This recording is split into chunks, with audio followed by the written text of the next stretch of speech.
Iyan nga mga katito, kami nagkayakagan na kami pupunta doon sa Lumampaw View Deck daw. Sabi nila ay di nung kami paparya na ay nadaanan namin yung Mount Makulot o di kay Kulot nga.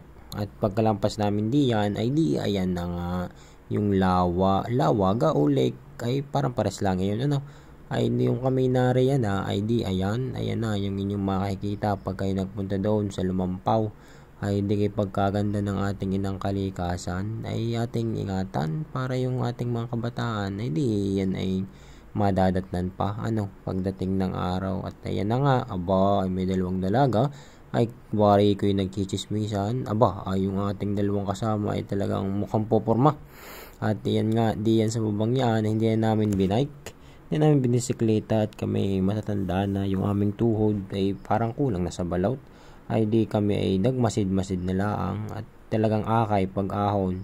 At pagkatapos namin diyan ay di ayan kami ginabi na sa daan, di nagkwentuhan na laang ay di yun na